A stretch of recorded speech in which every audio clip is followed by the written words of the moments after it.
Genesis chapter 6 verses 1 to 4 from the New American Standard Bible. Now, it came about when mankind began to multiply on the face of the land, and daughters were born to them, that the sons of God, that angels, saw the daughters of mankind, as women, were beautiful, and they took wives for themselves, whomever they chose. And the Lord said, My spirit will not remain with man forever, because he is also flesh. Nevertheless, his days shall be 120 years. The Nephilim were on the earth in those days also, and also afterward, when the sons of God, angels, came into the daughters of mankind, women, and they bore children to them. Those were the mighty men who were of old, men of renown. So we are still in Genesis chapter 6, and we have been in verse 3 for the last couple of episodes. What I'm going to do now is I'm going to read verse 4 again, Genesis chapter 6 verse 4, and I'm going to read it in two more translations. So Genesis chapter 6 verse 4 from the New American Standard Bible. The Nephilim were on the earth in those days, and also afterward, when the sons of God came into the daughters of mankind, and they bore children to them. Those were the mighty men who were of old, men of renown. King James. There were giants in the earth in those days, and also after that, when the sons of God came in unto the daughters of men, and they bare children to them, the same became mighty men, which are of old, men of renown. Now the Septuagint, verse 4, Genesis chapter 6. Now the giants were upon the earth in those days, and after that, when the sons of God were wont to go into the daughters of men, they bore to them. Those were the giants of old, the men of renown. So I've read these three translations because I want to compare a couple of parts of this verse. You can see that where New American Standard Bible that we have been reading most of the time, where it says Nephilim, King James says giants, and the Septuagint says giant. Now, there's the second thing I really want you to notice here. It said the Nephilim were on the earth in those days, and also afterward, when the incident with the Son of God happened. And what I want you to see is that this was consistently the way it was written in all the translation. And then the last part of it, okay, it then talked to us about these children that were born by this union between the angels and the women. New American Standard Bible, those were the mighty men who were of old, men of renown. King James, the same became mighty men which were of old, men of renown. Septuagint, those were giants of old, the men of renown. And you can see that basically they almost sound the same. Okay, New American Standard Bible and King James called them mighty men. Septuagint called them giant of old, but all of them called them men of renown. Now let's go to that middle bit, in those days and also afterward. What are we saying here? Let's put it in picture. So what we have here on the board, essentially, this is the point at which the sons of God and the daughters of men, this is the point at which they have this relationship. Is that okay? That is Genesis chapter 6 verse 2. And what we then see there from what we read is that from that union came the mighty men and the men of renown. Those are the children that were born to them. Then he introduced the Nephilim. He said the Nephilim were already there before the event that took place in Genesis chapter 6 verse 2 took place. Look at that. In those days and also afterward, when the Son of God came, the Nephilim, he said they were there before and then they were there afterward. I want you to know that Genesis chapter 6 verse 3 cannot be translated any other way. The Nephilim or the giant, and we will sort out issue about is it Nephilim, is it giant, not in this episode. We'll sort that out later. Okay, so the Nephilim or the giants were already there on the earth when the sons of God came into the daughters of men, took them for wife, and have children from this unauthorized illicit relationship. The text did not say that the angel and human union of Genesis chapter 6 verse 2 was the origin of the Nephilim or the giant. Now, they had children, they call them mighty men, they call them men of renown, but he said that the Nephilim were there.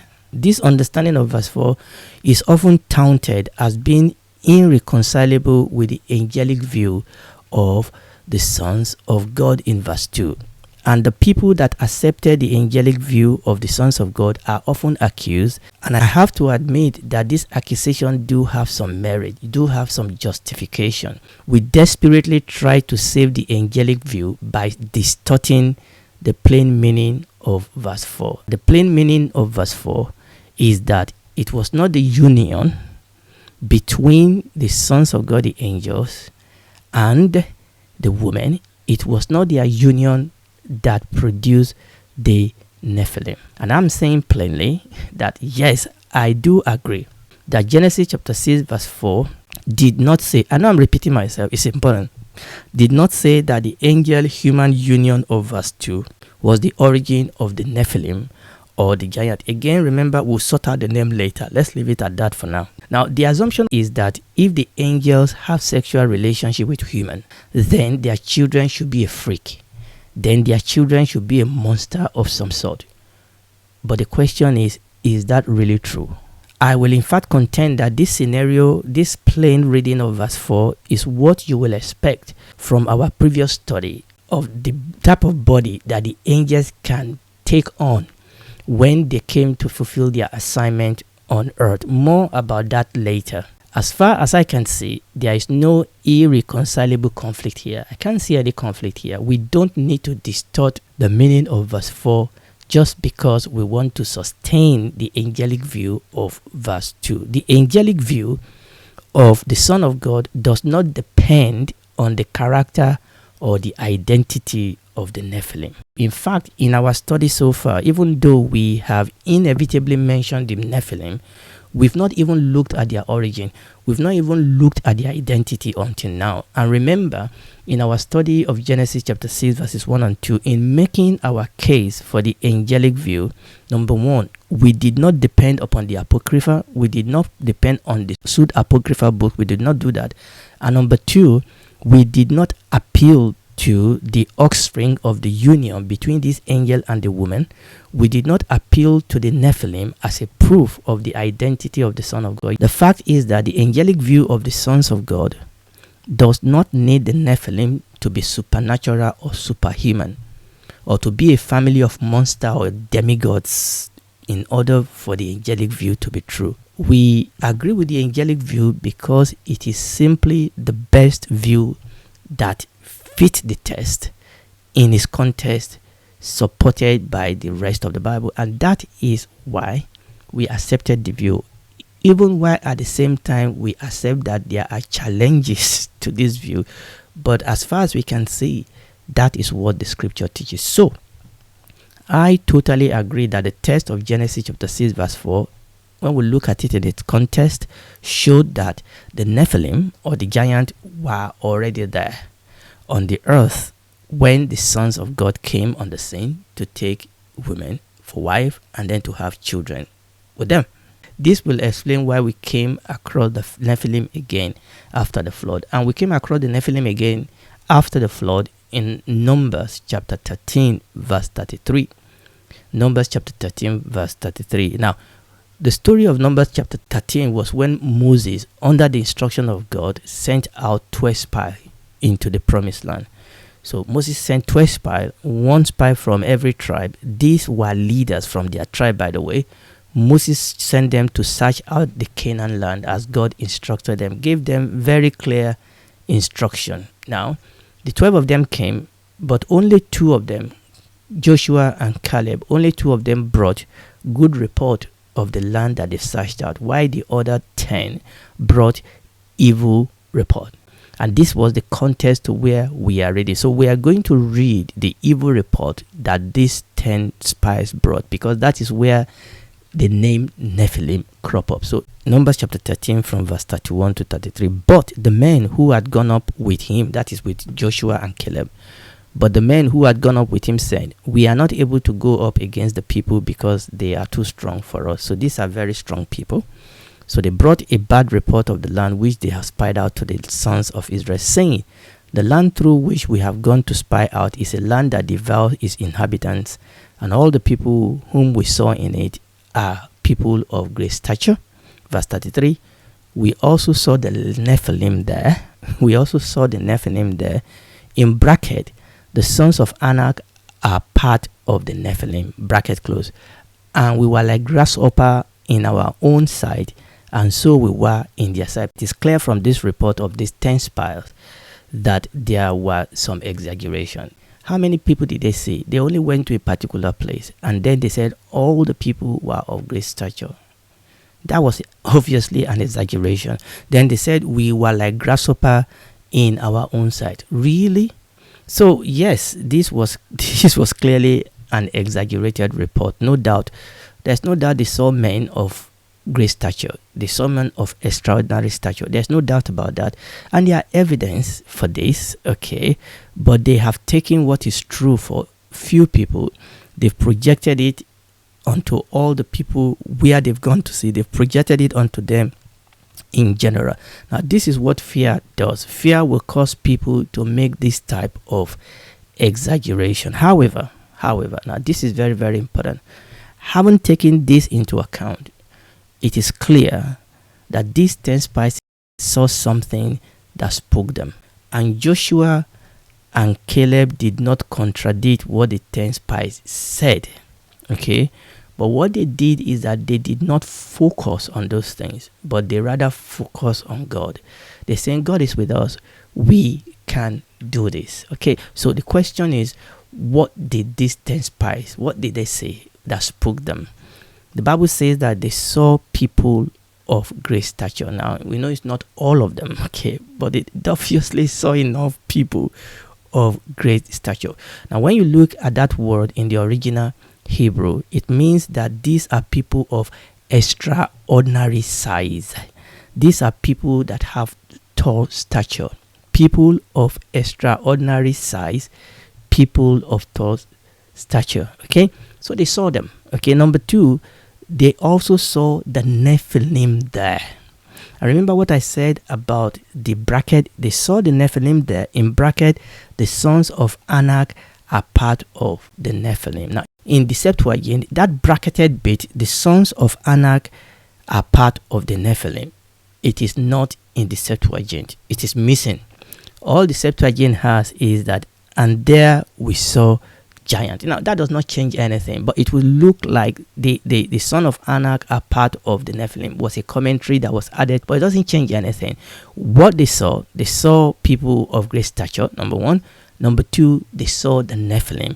And that bracket was just then telling us, was explaining to us that the sons of Anak are part of the Nephilim. We'll come to see what the Anak has to do with this Nephilim. Not for today. But they saw people of great stature, number one. And they also saw the Nephilim. Okay, so what we are saying here is that after the flood, okay, we encounter again the Nephilim. After the flood, we encounter again the Nephilim. Now, the question is how do we explain this? Now, that's the question. How do we explain this? First, notice that where we just read in these numbers, the Nephilim were connected to, but at the same time, they were separated from the people of great stature. They said we saw people of great stature and also the Nephilim. So the Nephilim were connected to the people of great stature, but at the same time, they were separate from them. It's as if they are saying it this way, that the Nephilim are special upgrade or special class of these great statured people. Okay, we have the extraordinarily sized people, but we also have the Nephilim. You see, like in my language, people will say elewon logger. That means that even in the prison, there are seniorities. Okay, the bodies also have the bodies of the bodies. Okay, these extraordinarily sized people, these extraordinarily strong people, these extraordinarily tall people also have a group among them that are even more extraordinary, and these are the Nephilim. Remember this connection, because we will return to it when we begin to look at the word Nephilim. Again, not in this episode. Now, let us go back to the question we asked little earlier. So, how do we explain the presence of Nephilim after the flood of Noah? Why are we asking this question? If the Nephilim were children of the union between the angels and women, if they were the one that produced the Nephilim, and if God sent the flood of Noah to put an end to this corruption and only save Noah and his family, 8 of them, and if God arrested the Genesis 6 fallen angel and incarcerated them in Tartarus, the question is, if all those things were true, where did this Nephilim that we then encounter after the flood, where did this Nephilim come from? Now, the short answer is this. Number one, when we look at the text of Genesis chapter 6 verse 4, we saw that the Nephilim were not the children of the union of the angels and the women. This is the short answer, that actually the problem with this question is that the pretext, is wrong. Okay, so number one, the Nephilim were not the children of the union of the angels and women. Number one. Number two, remember we're looking at the short answer. Number two, God judged the world with the flood of Noah primarily not because of the evil of the angel. God judged the antediluvian generation. God judged them with the flood of Noah primarily because of the evil and the wickedness of human. That is the primary reason why the judgment fell. Yes, the illicit angel-human marriages worsened an already bad situation. Yes, that made things worse. But the primary crime that brought judgment on the earth is the crime of human. So this question, this is the short answer to that. But let us pretend for a second and go with the hypothesis. Let's pretend for a second because we can learn something here. Let's pretend for a second and go with the hypothesis that the Nephilim were children of the union of angels and women. So, how did the Nephilim then reappear after the flood of Noah? Now, this is the challenge that people that believe that the Nephilim were the product of this union, this is the challenge they have to face. And this is how people have then traditionally answered this question. Number one is what I call the local flood hypothesis. That's what I call it, the local flood hypothesis. So some people will say, the flood was only local, that the flood did not cover the whole world, and therefore the Nephilim were able to survive, and as such they lived to propagate their nefarious activities after the flood. So that would be one way people explain this. Number two is what I call the deja vu hypothesis. By the way, I'm just using this word to put a title on this view. So it's what I call the deja vu hypothesis. Some people will say, you know what? The event of Genesis chapter 6 verse 2 happened again. Now, it happened in Genesis chapter 6 verse 2, but that it happened again after the flood, that there was another angelic revolt later in history, and angels again came in, took women, and produced more Nephilim. That's number two. Number three way people have tried to explain this, Nephilim popping up after the flood. Number three way is what I call the contaminated gene hypothesis. In this view, what they said is that, Noah was righteous in his generation. Noah, even though the Bible only said Noah, but they said Noah, his wife and his 3 sons, they were righteous, their gene was clean, but Noah's son's wife, what that was? Noah's daughter-in-law. This did not descend from Noah. So what they're saying is that Noah's daughters-in-law must have carried a gene. So their view is that the wife of Noah's children carried the Nephilim gene across to the other side of the flood because they were not descended of Noah. That this gene then expressed themselves after the flood, and people started giving birth to Nephilim again. Now, I'm not going to take time to deal with each one of these hypotheses extensively, but it is clear that all these 3 hypotheses have no biblical basis. They have no biblical basis, and they should be rejected outrightly. The Noah's flood was worldwide. That's what the Bible tells us. More about that when we get to the Noah's flood. Number 2, the Bible did not record for us another angelic rebellion when angels took women as wives and bear children. If that happened, the Bible will have told us. Number 3, the hypothesis that Noah's daughter-in-law potentially had Nephilim gene in them is really disingenuous. So what you're telling me is that God could not get just 3 women that does not have the Nephilim gene. God could not get just 3 women to marry Noah's son. Really? Really? I don't think so. Again, all these concocted hypotheses only become necessary if we insist against the biblical evidence that the Nephilim were children of the angels and women married. The evidence of the scripture is that there were Nephilim before, during, and after the incident of angels marrying women. So it is nothing strange that there were Nephilim before the flood and there were Nephilim after the flood. is absolutely nothing strange. So, having cleared that, let's go back. So, who are the Nephilim? What does the word Nephilim even mean? And are there Nephilim today? Obviously, we are not going to answer those questions this episode. It will have to wait for the next episode by God's grace. And if you are listening to me, God loves you. I love you. You are a sinner. All have sinned. I am a sinner. Everybody is a sinner. We cannot save ourselves, but God has done something to help us. Jesus came, died on the cross, shed his blood so that you and I may be saved. I did it. I came to him, agreed that I'm a sinner, received him as my Lord and Savior. He saved me. I'm a son of God. You also can be saved tonight. You can be a daughter, a son of God. Come to him, ask him to save you, he will save you. You'll be a son, a daughter of God, citizen of his kingdom, member of his family. He will walk with you, and when this is all over, you'll be able to spend eternity with him in the new heaven and the new earth. Do it right now.